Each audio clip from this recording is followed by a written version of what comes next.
हरे कृष्णा। तो भगवान श्री राम सीता माता और लक्ष्मण जी के साथ नदी पार करने के लिए केवट के पास पहुंचते हैं। ये तो कोई तेजस्वी महापुरुष दिखाई देते हैं, किंतु इस प्रकार से वनवासी की वेशभूषा में बड़ा आश्चर्य है। हे महापुरुष, आप तो कोई तेजस्वी महापुरुष प्रतीत होते हैं, किंतु इस प्रकार से वनवासी की वेशभूषा में मेरी ये जिज्ञासा को शांत करे भगवान। हे केवट, मैं दशरथ पुत्र राम हूँ। ये मेरी भार्या सीता देवी और ये मेरा छोटा भाई लक्ष्मण है। अपने पिता के वचनानुसार मुझे 14 वर्ष का वनवास मिला है और उसी की पूर्ति हेतु हमें वन में प्रस्थान करना है, जो तुम्हारी मदद के बिना संभव नहीं है। इसलिए अपनी नाव में हमें ये नदी पार करवाने की कृपा करें। आप तो वही राम है ना, जिनके चरणों के स्पर्श से पत्थर भी नारी बन जाते हैं। सब जानते हैं, वो अहिल्या जो श्राप के कारण पत्थर बन गई थी। आपके चरणों के स्पर्श मात्र से ही वह नारी पुनः बन गई। हे भगवान, आप तो मुझे कोई जादूगर प्रतीत होते हैं। कहीं आपके चरणों के स्पर्श से मेरी नौका भी नारी बन गई तो मेरी तो रोजी रोटी चली जाएगी। हे भगवान, कृपया एक परीक्षण दे दीजिए। वो क्या? भगवान, मैं पहले आपके चरणों को जल से धोऊंगा, उसके बाद मैं उसी चरणामृत को ग्रहण करूंगा। यदि मुझ पर उसका कोई प्रभाव नहीं हुआ तो मैं आपको अपनी नौका में उस पार छोड़ाऊंगा। जैसी तुम्हारी इच्छा केवट। हे प्रभु, हे प्रभु। इस प्रकार उस केवट ने अपनी चतुराई से भगवान श्री राम के चरण धोने का अवसर ढूंढ लिया।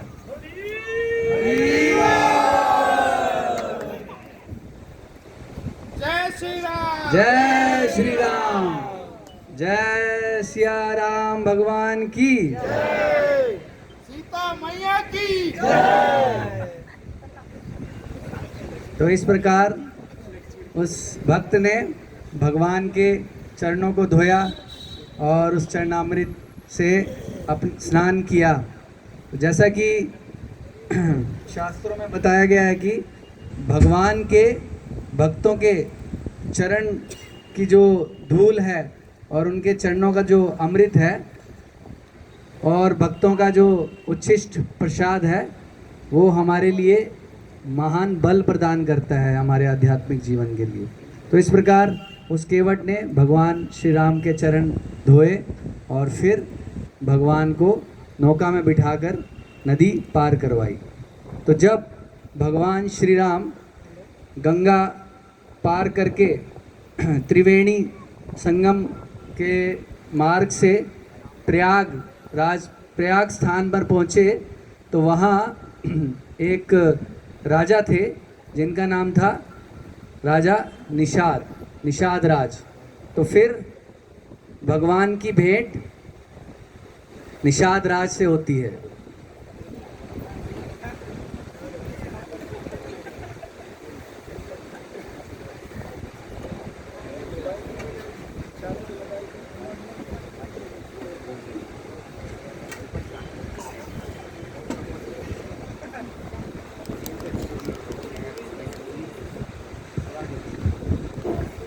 मित्र निषाद राज,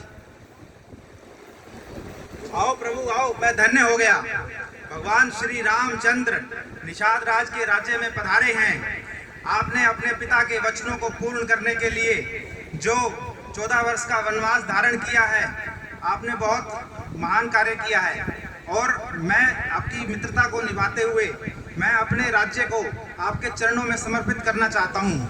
कृपया करके आइए और मेरे राज्य में सिंहासन पर बैठिए और मुझे अपनी सेवा का मौका दीजिए।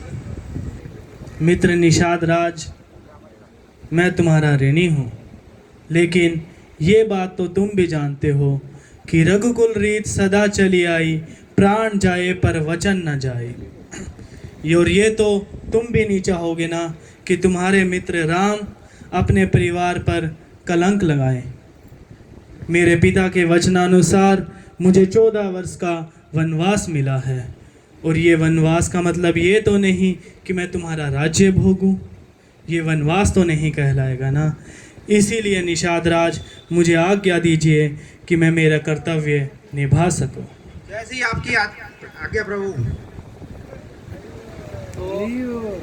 भगवान श्री राम उस भक्त निषाद का निमंत्रण स्वीकार नहीं कर पाए, क्योंकि उन्हें अपने पिता के वचनों का यथारूप पालन करना था। तो इसलिए भगवान राम वन में ही रहे और वन में ही भटकते हुए अपने वनवास का समय काटते रहे। जय सिया राम। जय सिया राम। उसके बाद जिस प्रकार हम जानते हैं कि अयोध्या में भगवान राम के विरह में दशरथ जी जीवित नहीं रह पाए और राम का स्मरण करते हुए, विलाप करते हुए दशरथ जी ने अपने प्राण त्याग दिए। तो जब भरत ये जाने कि कैकेयी माता की इच्छा के कारण भगवान श्री राम को 14 वर्ष का वनवास काटना पड़ा, तो वे अत्यंत दुखी हुए और उन्होंने बहुत शोक प्रकट किया, जिस कारण से माता कैकेयी का भी हृदय परिवर्तन हो गया और उन्होंने भगवान श्री राम को फिर वापस अयोध्या का शासन प्रदान करने का निश्चय किया। तो भरत अपनी सभी माताओं के साथ और ऋषि वशिष्ठ के साथ भगवान श्री राम को फिर से वापस अयोध्या बुलाने और अयोध्या का शासन देने के लिए अयोध्या से निकल पड़े और भगवान श्री राम की खोज करते हुए जब वे निषाद राजा के पास पहुँचे तो क्या होता है ये हम अब यहाँ देखेंगे। हरे कृष्ण।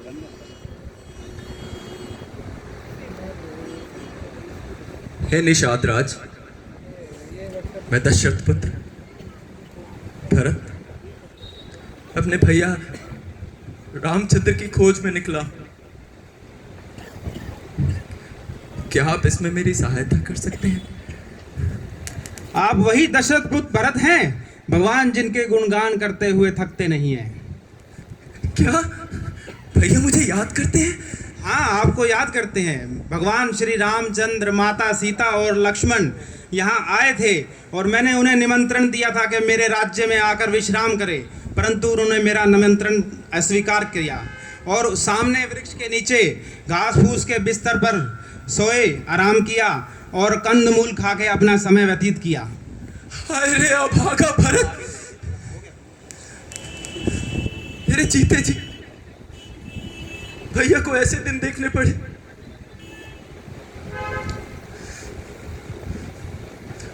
स्वामी घास के बिछोने पर सो रहा है और सेवक रेशम के बिछोने। स्वामी कंदमूल खा रहा, सेवक राग भोग खा रहा। धिक्कार है ऐसे जीवन पर प्रभु, धिक्कार है ऐसे जीवन पर।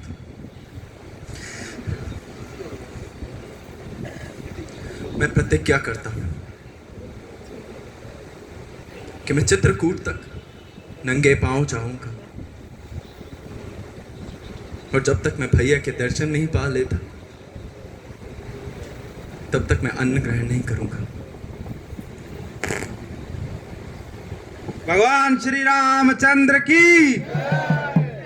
तो इस प्रकार भरत जी भगवान श्री राम के दर्शन करने के लिए वहाँ से चल पड़ते हैं और कुछ भी अन्न ना ग्रहण करने का प्रण लेते हुए भगवान श्री राम की खोज में निकलते हैं।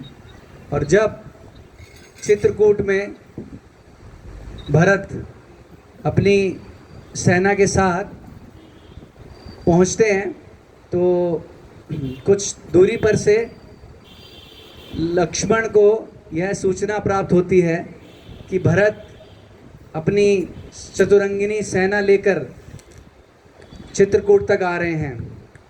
तो लक्ष्मण इसका यह अर्थ निकालते हैं कि भरत उन पर आक्रमण करने के लिए आ रहे हैं ताकि उसे अयोध्या का राज्य पूरी जीवन के लिए निष्कंटक रूप में प्राप्त हो सके।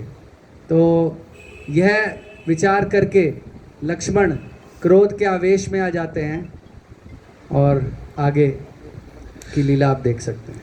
भैया भैया वो आ गया भैया, अपनी सेना को लेके आ गए भैया। इन फूलों को छोड़ दीजिए भैया, अभी हम इस अस्त्र ग्रहण करने होंगे भैया। अच्छा हुआ वो खुद ही आ गया, अभी उसे मैं जीने नहीं दूंगा भैया। अभी क्या हुआ लक्ष्मण, कौन आ गया? आपका प्रिय सहिता भरत जी आए हुए हैं। क्या मेरा प्रिय भरत आया? कहाँ है मेरा भरत, कहाँ है? आपका प्रिय भरत चित्रकूट आ गया है। मैंने वनवासियों से पता किया है कि वो अपनी अयोध्या से चित्रकूट की ओर जा रहे हैं। मेरे पर मुझे यकीन नहीं हुआ, पर मैंने पेड़ पे चढ़ के देखा कि वहाँ पे हाथी घोड़े सभी आए हुए हैं। इससे यही अर्थ निकलता है कि वो पूरी शक्ति के साथ आक्रमण करना चाहते हैं। अगर भगवान शिव भी आ जाए और मुझे राम पर दुहारी है, फिर मैं भरत को नहीं छोड़ूंगा। सावधान लक्ष्मण, सावधान। तुमने भरत को मारने की जो प्रतिज्ञा की है उसे तुम निश्चय ही पूरा कर सकते हो, किंतु वेदों और विद्वानों का कहना है कि मनुष्य को कोई भी ऐसा कठोर कर्म करने से पहले उसके उचित या अनुचित होने पर विचार अवश्य कर लेना चाहिए। कोई बड़ा और महत्वपूर्ण कार्य बिना सोचे समझे अकस्मात नहीं कर देना चाहिए, जिससे बाद में पछताना पड़े। इसलिए उचित तथा अनुचित की बात सोचकर और इसका परिणाम क्या हो सकता है, इसका विचार करके ही युद्ध के लिए धनुष उठाओ, क्योंकि युद्ध में सदा हानि अधिक होती है और लाभ कम होता है। प्रिय लक्ष्मण, ये आकाशवाणी सुनी तुमने? मनुष्य को हमेशा उचित अनुचित बातों को ध्यान में रखकर निर्णय लेना चाहिए। भैया भैया मैंने अपनी आंखों से देखा भैया, वहाँ पे कभी कभी आंखों से देखी हुई बात भी सच नहीं होती। प्रिय लक्ष्मण, भरत कोई साधारण मानव नहीं है। एक साधारण मानव को राज का लालच हो सकता है, यहाँ तक कि इंद्र को भी राज का लालच हो सकता है, लेकिन भरत कोई साधारण मानव नहीं है। वो एक महामानव की महापरिकाष्ठा है।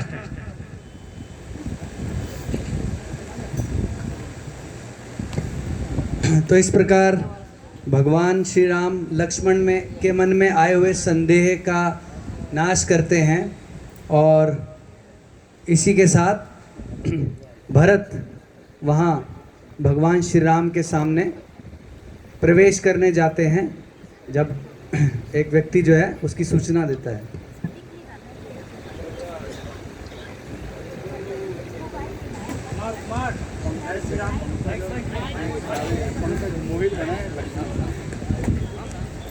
कुमार, मैंने श्री राम प्रभु की कुटिया को ढूंढ लिया है।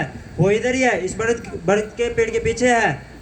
श्री राम प्रभु और सीता मैया राजकुमार लक्ष्मण इधर ही है, विराजमान है। ठीक है माता और गुरुजी, आप लोग धीरे धीरे सब साथ में आइए, मैं जल्दी से जाके भैया से मिलता हूँ।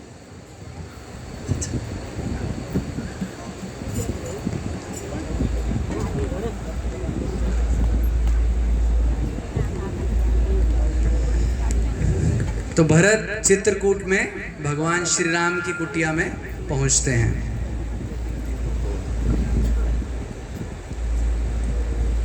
भैया भरत,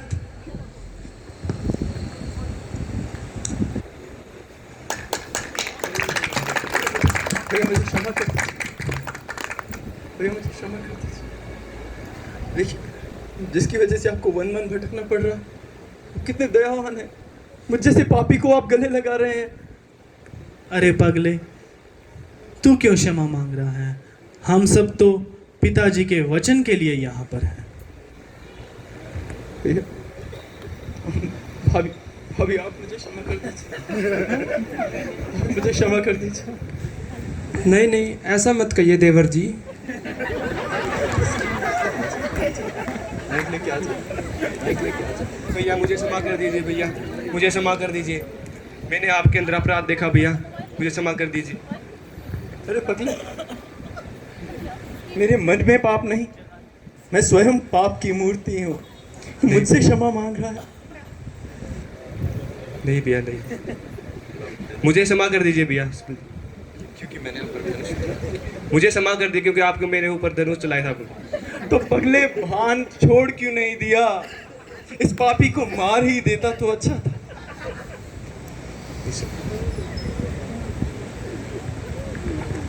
प्रिय भरत, लेकिन तुम इस समय वन में? क्या राजमहल में सब ठीक है? सभी माताएं? प्रिय पिताजी, पिताजी कैसे हैं भरत, कैसे हैं?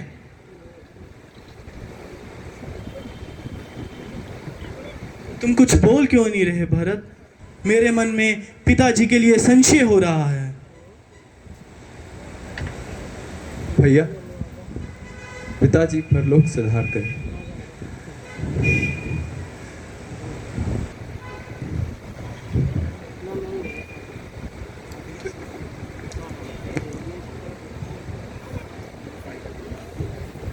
भरत,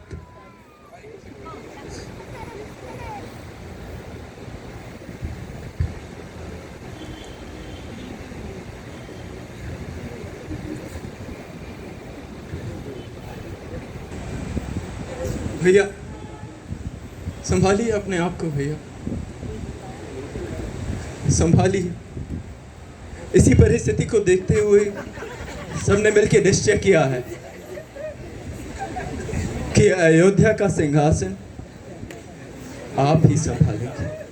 नहीं भरत, अगर पिताजी मृत्यु लोक पर चले गए हैं तो इसका अर्थ यह तो नहीं कि मेरे लिए उनके वचनों की कोई मूल्य नहीं रहा। उनके वचन मेरे लिए आज भी उतने मूल्यवान हैं जितने कि कल थे।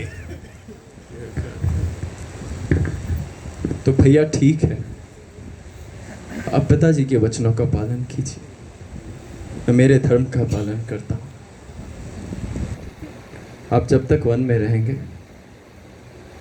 तब तक सिंहासन पर मैं आपके दास के रूप में उसकी सेवा करूँगा और आपके निशानी के तौर पे आपसे आपकी चरण पादुका की याचना करता हूँ। ठीक है प्रिय भरत, अगर तुम्हारी यही इच्छा है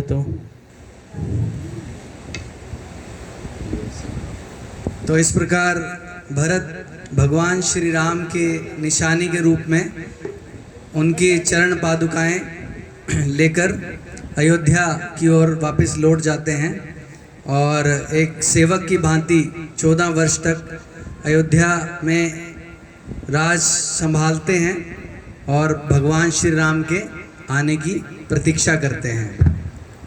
जय सिया राम, हरे कृष्णा।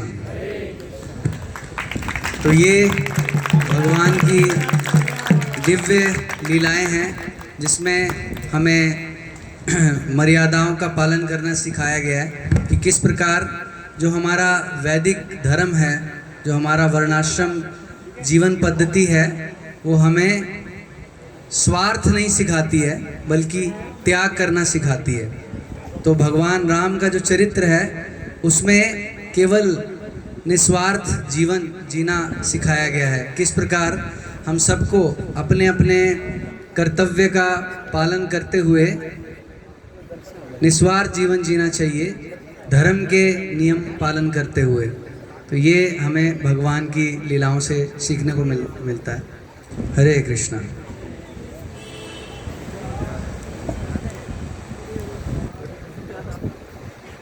तो हमारा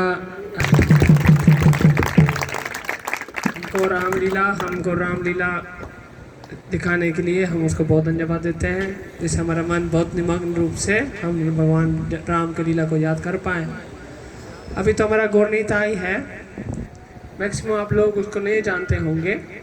ये जैसे कृष्णा